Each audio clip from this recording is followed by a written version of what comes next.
ഏത് ബാറ്ററിയിലാണ് ഓടുന്നതെന്ന് വെച്ചാൽ തീർന്നു കഴിയുമ്പോൾ നമ്മൾ വഴി വെച്ച് തീർന്നാലും ഇങ്ങോട്ട് മാറ്റി കഴിയുമ്പോൾ അടുത്ത ബാറ്ററിയായി. ഇങ്ങനെ ഇത് ചെയ്ത് വെച്ചിരിക്കുന്നത്. പിന്നെ ഇതിൻ്റെ കമ്പനി ഇപ്പോൾ വരുന്ന വണ്ടിക്ക് എല്ലാം അങ്ങനെ ഉണ്ടെന്ന് തോന്നുന്നു. ഈ കമ്പനിക്ക് വേറൊരു പ്രത്യേകത കൊടുത്തിട്ടുണ്ട്. ചാവി ഓണാക്കാതെ ഇത് ഉരുട്ടിക്കൊണ്ട് ആർക്കും പോകാൻ പറ്റത്തില്ല. കുറച്ച് ഉരുട്ടി കഴിയുമ്പോൾ ഓട്ടോമാറ്റിക്കലി ലോക്കാവും. പിന്നെ ചാവി ഇട്ട് ഓണാക്കിയെങ്കിൽ മാത്രമേ ഇത് നമുക്ക് ഉരുട്ടാൻ പറ്റത്തുള്ളൂ. അങ്ങനെ പ്രത്യേകത ഇതിന് കൊടുത്തിട്ടുണ്ട്. മറ്റേ ന്യൂട്രോൺ എൻ്റെ ഇരുന്ന സമയത്ത് അതിന് അങ്ങനൊന്നുമില്ല. നമുക്ക് എങ്ങനെ വേണമെങ്കിലും ഉരുട്ടിക്കൊണ്ട് മാറ്റാറ്. ഇപ്പോൾ കുറച്ച് അങ്ങോട്ടോ ഇങ്ങോട്ടോ ഉരുട്ടി കഴിഞ്ഞാൽ ഓട്ടോമാറ്റിക്കലി ലോക്കാവും താക്കോലിട്ടില്ലെങ്കിൽ. അതുകൊണ്ട് ആരും മൂട്ടിച്ചുകൊണ്ട് പോകുന്നു ഉള്ള കാര്യത്തിൽ പേടിക്കണ്ട. അത് മോട്ടർ തന്നെ കയറി അങ്ങ് ലോക്കാവുക. അങ്ങനെ ഒരു സിസ്റ്റം ഇതിനകത്ത് കൊടുത്തിട്ടുണ്ട്. ഇപ്പോൾ വരുന്ന വണ്ടിക്കെല്ലാം ഉണ്ടെന്ന് തോന്നുന്നു. എനിക്കറിയില്ല അതിനെപ്പറ്റി. ഞാൻ പുതിയൊരു വീഡിയോയിലേക്ക് സ്വാഗതം. 2025 ആദ്യത്തെ വീഡിയോ. ഇതുവരെ വീഡിയോ ഒന്നും ചെയ്യാൻ സമയം കിട്ടിയില്ല. ഇന്നത്തെ വീഡിയോ നമ്മുടെ ഇലക്ട്രിക് വണ്ടി ഞങ്ങൾ സഞ്ചരിക്കുന്ന ഞങ്ങളുടെ സ്വന്തം ഇലക്ട്രിക് വണ്ടിയെ പറ്റി ഇന്നത്തെ വീഡിയോ. എൻ്റെ രണ്ടാമത്തെ വീഡിയോ ഇത്. രണ്ടാമത്തെ ഇലക്ട്രിക് വണ്ടിയാണ് ഇത്. ആദ്യത്തെ ഇലക്ട്രിക് വണ്ടി Z350 ന്യൂട്രോണിൻ്റെ ആയിരുന്നു. അത് ഞാൻ കൊടുത്തു. അതിൻ്റെ വീഡിയോ ഞാൻ നേരത്തെ ചാനലിൽ ചെയ്തിട്ടുണ്ട്. കാണാൻ ആഗ്രഹമുള്ളവർ അതിൽ കയറി കണ്ടാൽ മതി. അന്നേരം ഇതിൻ്റെ വിശേഷങ്ങളും എൻ്റെ അനുഭവങ്ങളും. വണ്ടി എടുത്തിട്ട് 6 മാസമായി. 6 മാസത്തിനുള്ളിൽ ഇതിൻ്റെ ബാറ്ററി 2 എണ്ണം വെച്ചിട്ടുണ്ട്. ആ 2 ബാറ്ററിയുടെ പ്രത്യേകതകളും അതിൻ്റെ മൈലേജും എല്ലാ ഡീറ്റെയിലും പറഞ്ഞുതരാം. ഇതാണ് എൻ്റെ ഹർബൻ്റെ വണ്ടി. ഇതിന് വരുന്ന ലൈറ്റ് എന്ന് പറയുന്നത് LED ലൈറ്റാണ്. LED ലൈറ്റ്, എല്ലാ ലൈറ്റുകളും LED ലൈറ്റാണ് വരുന്നത്.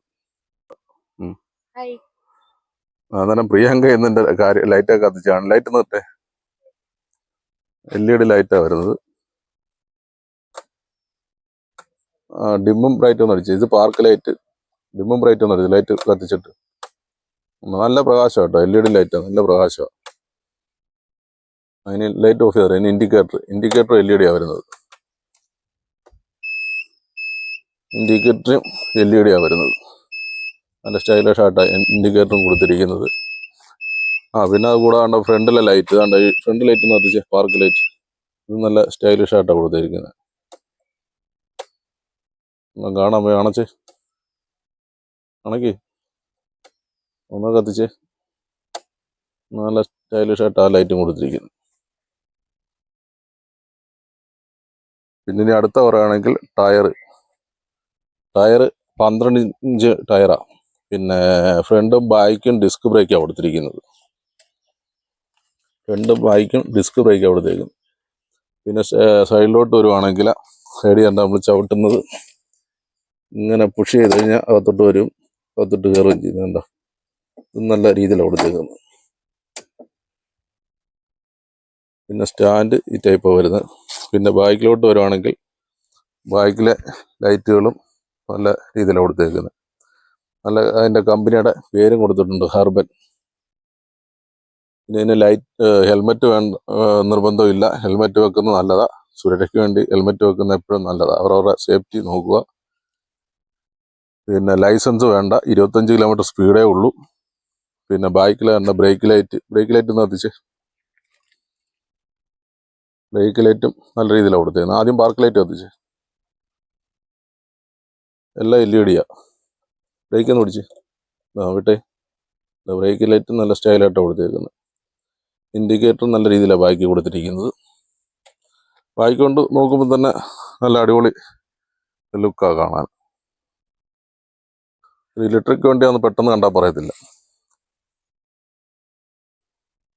പിന്നെ ബാക്കിലും ഡിസ്ക് ബ്രേക്ക് തന്നെ കൊടുത്തിരിക്കുന്നത്. മോട്ടർ ഇതിൻ്റെ ട്രെമ്മ് മോട്ടറാണ്.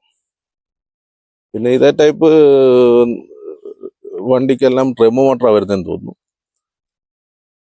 ബെൽറ്റ് ടൈപ്പ് ഞാൻ കണ്ടിട്ടില്ല ഇതേ ടൈപ്പ് വണ്ടിക്ക്. അത് ഹൈ സ്പീഡ് വണ്ടിക്കൊക്കെ ബെൽറ്റ് ടൈപ്പ് മോട്ടർ വരുന്നത്. ഇതിനെല്ലാം ട്രെമ്മ് മോട്ടറാണ് വരുന്നത്. ഇനി അടുത്ത പറയുകയാണെങ്കിൽ ഇതിൻ്റെ ചാവിയെ പറ്റി. ചാവി സാധാരണ പോലെ തന്നെ ചാവി ഓണാക്കാം. ഇങ്ങോട്ട് തിരിച്ചു കഴിഞ്ഞാൽ ഷീറ്റ് തുറക്കുന്നത്, ഇങ്ങോട്ട് ഓണ്.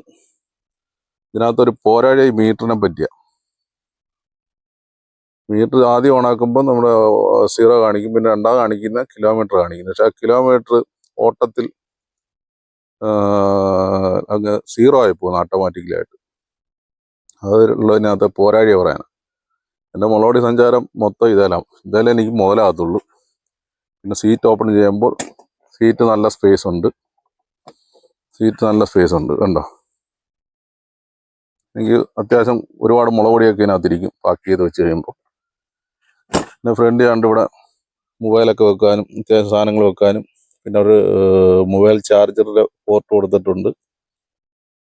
പിന്നെ ഇവിടെ എന്തെങ്കിലും സാധനങ്ങളൊക്കെ ഹാങ് ചെയ്തിടാനുള്ള കൊടുത്തിട്ടുണ്ട്. പിന്നെ ഇതിൻ്റെ ഒരു കാർഡ് തന്നിട്ടുണ്ട്. കാർഡ് വെച്ച് നമുക്കിത് ഓണാക്കുകയും ഓഫാക്കുകയും ചെയ്യാം. കാർഡ് ഇങ്ങനെ കാണിച്ച് കഴിയുമ്പോൾ ഓണാകും. ഈ കാർഡ് എപ്പോഴും കൈ കാണണം. കാർഡ് വെച്ച് തന്നെ ഓഫ് ചെയ്യാനും പറ്റത്തുള്ളൂ. ഇങ്ങനെ കാണിച്ച് കഴിയുമ്പോൾ ഓഫാകും. ഇങ്ങനെ വെക്കുമ്പോൾ ഓണാകും. കാർഡ് മാറ്റുമ്പോൾ കാർഡ് പിന്നെ വെക്കുമ്പോൾ ഓഫാകും. കാർഡ് എപ്പോഴും കൈ വെച്ചേക്കണം, എന്നാലേ നമുക്ക് ഓഫ് ചെയ്യാൻ പറ്റത്തുള്ളൂ. പിന്നെ അടുത്ത പറയുകയാണെങ്കിൽ ഇതിനകത്ത് ഡബിൾ ബാറ്ററിയാണ് വെച്ചിരിക്കുന്നത്. ഡബിൾ ബാറ്ററി വെച്ചിരിക്കുന്ന രണ്ട് രീതിയിലാണ് വെച്ചത്. ഞാൻ പറഞ്ഞു ചെയ്യിച്ചതാണ് ഡബിൾ ബാറ്ററി വെക്കുന്ന രീതി. ആരും ഇതുവരെ അങ്ങനെ ചെയ്യിച്ചിട്ടില്ല. പലരും ഡബിൾ ബാറ്ററി കൊണ്ട് നടക്കുന്നുണ്ട്. ഒരെണ്ണം കൈ പിടിച്ചെല്ലാം കൊണ്ട് ചാർജ് ചെയ്യും. അങ്ങനെയൊക്കെ ഉപയോഗിക്കുന്നതാണ് ഞാൻ കണ്ടിട്ടുള്ളത്. ഇത് ഞാൻ അത് ഫിറ്റ് ചെയ്ത് തന്നെ വെപ്പിച്ചത്. അത് വെപ്പിച്ചേക്കുന്നതാണ്ട് ഇവിടെ തന്നെ ഫ്ലാറ്റ് ഫോമല്ല, ഇതിൻ്റെ അടിയിലായിട്ടാണ് ചെയ്യിച്ചിരിക്കുന്നത്. എന്നാൽ ഇത് വെച്ചിരിക്കുന്ന രണ്ട് ടൈപ്പ് ബാറ്ററിയാണ് വെച്ചേക്കുന്നത്. അങ്ങനെ രണ്ട് ടൈപ്പ് ബാറ്ററി വെച്ചത്. ഒന്ന് ലിഥിയം ബാറ്ററിയും ഗ്രഫേൻ ബാറ്ററി. ലിഥിയം ബാറ്ററി എൻ്റെ നേരത്തെ ന്യൂട്രോൺ 350 ഇരുന്ന് Z350 ബാറ്ററിയാണ് ഞാൻ എടുത്ത് ഇതേ വെച്ചത്. എന്നിട്ട് അതിന് പുതിയ ബാറ്ററി വെച്ചാൽ കൊടുത്തു വിട്ടത്. വണ്ടിയുടെ ഫ്രണ്ടിൽ നിന്നൊക്കെ നോക്കുമ്പോൾ നല്ല സ്റ്റൈലാണ് കാണാനത്. നല്ല വലിപ്പമുണ്ട്. എനിക്ക് മുളകൊടിയൊക്കെ കൊണ്ടുപോകാൻ പറ്റിയ സാധനമാണ്. അത്യാവശ്യം ഞങ്ങൾക്ക് 3 പേർക്ക് സഞ്ചരിക്കാൻ പറ്റിയ സീറ്റും, വലിയ സാധാ പെട്രോൾ വണ്ടിയുടെ അത്രയും വലിപ്പമുള്ള സീറ്റ് തന്നെ ഉണ്ട്. പിന്നെ പുറകിലായിട്ട് കണ്ട ഇതും കുഴപ്പമില്ലാത്ത രീതിയിൽ ചെയ്തിട്ടുണ്ട്. പിന്നെ ബാറ്ററിയെ പറ്റി പറയുകയാണെങ്കിൽ തുറന്നു പറയുക, ലിഥിയം ബാറ്ററി സീറ്റിൻ്റെ അടിയിലാണ് വെച്ചിരിക്കുന്നത്. ഗ്രഫേൻ ബാറ്ററി അവിടെ പ്ലാറ്റ്ഫോം അതിൻ്റെ അടിയിലെ പ്ലാറ്റ്ഫോം പോലെ ചെയ്തിട്ട് തുറന്ന് വെച്ചിരിക്കുന്നു. ലിഥിയം ബാറ്ററി ഇതിൻ്റെ അടിയിലാണ് വെച്ചിരിക്കുന്നത്. ഇത് തുറക്കുമ്പോൾ നമുക്ക് കാണാൻ പറ്റും. തുറക്കുന്നില്ല. ഇതിൻ്റെ അടിയിലാണ് ലിഥിയം ബാറ്ററി ഇരിക്കുന്നത്. പിന്നെ ഇത് ചേഞ്ച് ചെയ്യുന്ന ഇപ്പോൾ ഒരു ബാറ്ററി ഓടിക്കഴിയുമ്പോൾ അടുത്ത ബാറ്ററിയിലോട്ട് ചേഞ്ച് ചെയ്യാൻ വേണ്ടി ഇവിടെ സ്വിച്ച് കൊടുത്തിട്ടുണ്ട്. ഇപ്പം ഞങ്ങൾ ഓടി വന്നത് ലിഥിയം ബാറ്ററിയല്ല, ഇത് ലിഥിയം ബാറ്ററി. അങ്ങോട്ട് എടുക്കുമ്പോൾ ലിഥിയം ബാറ്ററി, ഇങ്ങോട്ടിടുമ്പോൾ ഗ്രഫേൻ ബാറ്ററി. ഏത് ബാറ്ററിയിലാണ് ഓടുന്നത് വെച്ചാൽ തീർന്നു കഴിയുമ്പോൾ നമ്മൾ വഴി വെച്ച് തീർന്നാലും ഇങ്ങോട്ട് മാറ്റി കഴിയുമ്പോൾ അടുത്ത ബാറ്ററിയായി. ഇങ്ങനെ ഇത് ചെയ്ത് വെച്ചിരിക്കുന്നത്. പിന്നെ രണ്ടാമത് വെച്ച ബാറ്ററി ചാർജ് ചെയ്യാൻ വേണ്ടി പോർട്ട് കൊടുത്തിരിക്കുന്നത് ഇതാ. ഈ പോർട്ടിലാണ് രണ്ടാമത്തെ ബാറ്ററി, ഞാൻ രണ്ടാമത് അഡീഷണൽ വെപ്പിച്ച ബാറ്ററി ചാർജ് ചെയ്യുന്നത്. പിന്നെ കമ്പനി വന്നപ്പോൾ ഉള്ള ചാർജിങ് അത് ഇതാണ്ട് ഇവിടെ ഇങ്ങനെ കൊടുത്തിരിക്കുന്നു. എന്താ ഇതാ കമ്പനിയുടെ കൂടെ വന്ന് ഇവിടെ ആയിരുന്നു ചാർജിങ്. അഡീഷണൽ ബാറ്ററി വെച്ചതിൻ്റെ ഇവിടെ സീറ്റിൻ്റെ അടിയിലാണ് പോർട്ട് കൊടുത്തത്. അല്ല, ഇങ്ങനെ സ്വിച്ച് കൊടുത്തവൻ അവിടെ അഡീഷണൽ ബാറ്ററി വെക്കുന്ന കാര്യം ഞാൻ പറഞ്ഞു ചെയ്യിച്ചതാണ്. അങ്ങനെ ചെയ്തതാണ്. ഇതുവരെ ആരും ഇങ്ങനെ ചെയ്തിട്ടില്ല. അവരും പറഞ്ഞ ആരും ചെയ്തിട്ടില്ല. ഇതുപോലെ കമ്പനിക്കാരും പറഞ്ഞു ഇതുവരെ ആരും ചെയ്തിട്ടില്ല. ഞാൻ ആദ്യമായിട്ട് ഇങ്ങനെ ചെയ്യിക്കുന്നതിന്. അന്നേരം നിങ്ങളുടെ അഭിപ്രായം എന്താ വെച്ചാൽ അറിയിക്കണം. ഇനി അടുത്ത പറയേണ്ട രണ്ട് ബാറ്ററിയുടെ മൈലേജ്. രണ്ടിൻ്റെ മൈലേജ് ഞാൻ 6 മാസം കൊണ്ട് പലപ്പോഴായിട്ട് ചെക്ക് ചെയ്തിട്ടുണ്ട്. അതിപ്പം ഏത് വണ്ടിയായാലും നമ്മൾ ലോഡ് കയറുന്നതനുസരിച്ച് മൈലേജിന് വേരിയേഷൻ വരും. അത് പെട്രോൾ വണ്ടിയായാലും ശരി, ഡീസൽ വണ്ടിയായാലും ശരി, ബാറ്ററി വണ്ടിയായാലും ശരി. പിന്നെ ഓരോരുത്തർ ഓടിക്കുന്ന രീതിയും അനുസരിച്ചിരിക്കും. പലരും പല രീതിയിലാണ് ഓടിക്കുന്നത്. ഇപ്പോൾ എനിക്ക് കിട്ടിയ ഞാൻ ആ സ്പീഡിലൊന്നും അങ്ങനെ യാത്ര ചെയ്യാറില്ല. ഒരു വണ്ടിയിൽ ആവറേജ് രീതിയിൽ ഞാൻ യാത്ര ചെയ്യാറുള്ളൂ. അന്നേരം എനിക്ക് രണ്ടിനും പലപ്പോഴായിട്ട് ഞാൻ ചെക്ക് ചെയ്തപ്പോൾ എനിക്ക് കിട്ടിയത് ലിഥിയം ബാറ്ററിക്ക് കിട്ടിയത്.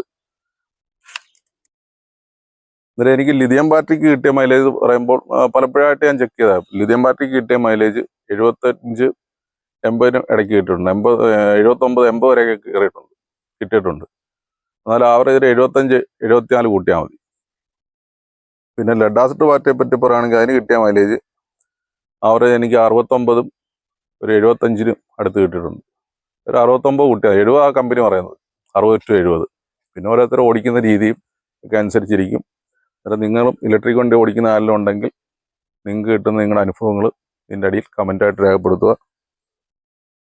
ലിഥിയം ബാറ്ററി ചാർജ് ചെയ്യാൻ എടുക്കുന്ന സമയം എന്ന് വെച്ചാൽ കമ്പനി പറയുന്നത് 4 മണിക്കൂറാണ്. നമ്മുടെയൊക്കെ വീടുകളിലൊക്കെ കറണ്ടിന് വേരിയേഷൻ ഉള്ളതിൻ്റെ പേരിൽ 4.5 മണിക്കൂറോളം എടുക്കുന്നുണ്ട്. പിന്നെ ലെഡ് ആസിഡ് ബാറ്ററി ചാർജ് ചെയ്യാൻ എടുക്കുന്ന സമയം എന്ന് പറഞ്ഞു കഴിഞ്ഞാൽ കമ്പനി പറയുന്നത് 7 മണിക്കൂർ, 6 to 7. വേരിയേഷൻ കാരണം അത് 7, 7.5, 8 മണിക്കൂറോളം എടുക്കാറുണ്ട്. പിന്നെ ആര് ചാർജ് ചെയ്താലും എനിക്ക് പറയാനുള്ള ഒരു അഭിപ്രായമുണ്ട്, ഓടിയിട്ട് വന്ന ഉടനെ ചാർജ് ചെയ്യരുത്, ചാർജിങ് കഴിഞ്ഞാൽ ഉടനെ ഓടിക്കുകയും ചെയ്യരുത്. ഇങ്ങനെ അതൊക്കെ കൊണ്ടായിരിക്കും ഓവർ ഹീറ്റാവും, ചാർജിങ്ങിലും ബാറ്ററി ഹീറ്റാവും, ഓട്ടത്തിലും ഹീറ്റാവും. അതിൻ്റെ പേര് ഇതിനൊരു അരമണിക്കൂറെങ്കിലും ഗ്യാപ്പ് കൊടുക്കണം, ഒന്നുമില്ല 15 മിനിറ്റെങ്കിലും ഗ്യാപ്പ് കൊടുക്കണം. ഓടിയിട്ട് വന്ന ഒരു 15 മിനിറ്റെങ്കിലും കഴിഞ്ഞതിന് ശേഷമേ ചാർജിങ്ങിന് ഇടാൻ പാടുള്ളൂ. ചാർജിങ് കഴിഞ്ഞാലും അതുപോലെ 15 അരമണിക്കൂറോ കഴിഞ്ഞാൽ ഓടിക്കാനും പാടുള്ളൂ. ഈ 2 കാര്യം ചോദിച്ചാൽ ശ്രദ്ധിച്ചു കഴിഞ്ഞാൽ ബാറ്ററിയുടെ ലൈഫ് കൂടും, രണ്ടാമത് തീ പിടിക്കുകയോ പൊട്ടിത്തെറിക്കുകയോ ഒന്നും ചെയ്യത്തില്ല. പിന്നെ ഞാൻ എനിക്കറിയാവുന്ന ഒരുപാട് ബാറ്ററി കൊണ്ട് ഉപയോഗിക്കുന്നുണ്ട്. അവരൊക്കെ ഇങ്ങോട്ട് ഓടി ഒരു അന്നേരം കുത്തിയിടുക, പോകേണ്ട സമയമാകുമ്പോൾ ഊരുക, പോവുക. അതുപോലെ കുത്തിയിട്ടവണ്ണെ ഇത് എത്ര സമയം കൊണ്ട് ചാർജ് ആകുന്നു, ചാർജ് ഫുള്ളായോ ഒന്നും നോക്കത്തില്ല, ഓട്ടോമാറ്റിക് കട്ട് ഓഫ് ആവും ചാർജ് ആകുമ്പോൾ. അല്ലെങ്കിൽ ഇലക്ട്രിക് സാധനമാണ്, അത് ബൈ ചാൻസ് കട്ട് ഓഫ് ആയില്ലെങ്കിൽ ഓവർ ഹീറ്റായി പൊട്ടിത്തെറിക്കത്തേ ഉള്ളൂ. അങ്ങനെയൊക്കെ പലയിടത്തും തീ പിടിച്ചത്. പിന്നെ നമുക്ക് തന്നെ ഗ്യാരണ്ടി ഇല്ല, പിന്നെ ഇതിന്റെ ഇലക്ട്രിക് സാധനത്തിനെ പറ്റി ഗ്യാരണ്ടി വേണം. നമ്മൾ തന്നെ കിടന്നു കഴിഞ്ഞാൽ രാവിലെ എഴുന്നേൽക്കുന്ന നല്ല ഗ്യാരണ്ടി ഉണ്ട്. എഴുന്നേറ്റ് എന്ന് പറയുന്ന പോലെ ഉള്ളൂ. ഇത് ഇലക്ട്രിക് സാധനമാണ്, കട്ട് ഓഫ് ആകുന്ന സിസ്റ്റം ഉണ്ട്. അത് ബൈ ചാൻസ് ആയില്ലെങ്കിൽ അത് പൊട്ടിത്തെറിക്കും, അല്ല തീ പിടിക്കും, എന്തെങ്കിലുമൊക്കെ പറ്റും. അതുകൊണ്ട് ഇലക്ട്രിക് വണ്ടി ഉപയോഗിക്കുന്നവർ മാക്സിമം ഇങ്ങനെയുള്ള കാര്യങ്ങൾ ശ്രദ്ധിക്കുക. മാക്സിമം പിന്നെ വേറൊരു കാര്യങ്ങളുണ്ട്, എവിടെയെങ്കിലും പോയാൽ വെയിലത്ത് കൊണ്ട് അധികം നേരം വെക്കാതിരിക്കുക വണ്ടി. അങ്ങനെയൊക്കെയുള്ള കാര്യങ്ങൾ ശ്രദ്ധിച്ചാൽ നല്ല ആയുസ്സും ഗ്യാരണ്ടിയും കിട്ടും. അന്നേരം എൻ്റെ അനുഭവത്തിലൂടെ ഞാൻ എനിക്കറിയാവുന്ന കാര്യങ്ങളാണ് ഞാൻ ഈ വീഡിയോയ്ക്ക് അത്ര പറഞ്ഞിരിക്കുന്നത്. നേരെ വണ്ടി ഇലക്ട്രിക് വണ്ടി ഉപയോഗിക്കുന്ന ആരെങ്കിലും ഉണ്ടെങ്കിൽ തീർച്ചയായിട്ടും ഇതിൻ്റെ അടിയിൽ കമൻറ്റായി രേഖപ്പെടുത്തുക. പിന്നെ ഇത് ലൈസൻസ് വേണ്ട, ഹെൽമെറ്റ് വേണമെന്ന് നിർബന്ധമില്ല. എന്നാൽ ഹെൽമെറ്റ് വേണ്ടെന്ന് ഞാൻ പറയത്തില്ല. ഹെൽമെറ്റ് അവരവരുടെ സേഫ്റ്റിക്ക് വേണ്ടി ഉപയോഗിക്കുക. പിന്നെ ഇതിനകത്ത് പറയുകയാണെങ്കിൽ ആരെങ്കിലും അനുഭവം ഉണ്ടെങ്കിൽ കമൻറ്റായി രേഖപ്പെടുത്തുക. അന്നേരം എനിക്കറിയാവുന്ന കാര്യങ്ങൾ ഞാൻ ഇത്രയും പറഞ്ഞിരിക്കുന്നത്. പിന്നെ ഇതിന് മുന്നേ ഉപയോഗിച്ചത് ഇലക്ട്രിക് ന്യൂട്രോണിൻ്റെ വണ്ടിയായിരുന്നു. അതിൻ്റെ വീഡിയോ ഞാൻ ലോങ് വീഡിയോ ചെയ്തത് എൻ്റെ ചാനലിൽ കിടപ്പുണ്ട്. കാണാൻ ആഗ്രഹമുള്ളവർ അതിൽ കയറി കണ്ടാൽ മതി. എന്നിട്ട് ഞങ്ങൾ നിൽക്കുന്ന ലൊക്കേഷനും കൂടെ കാണിച്ചു തരാം.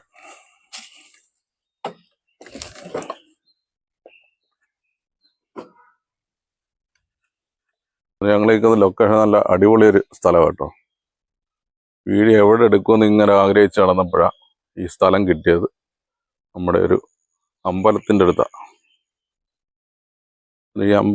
ഈ അമ്പലത്തിൻ്റെ പേര് കരിമരത്തിങ്കൽ ശ്രീഭദ്രകാളി ക്ഷേത്രത്തിൻ്റെ അടുത്താണ് ഞങ്ങൾ നിൽക്കുന്നത്.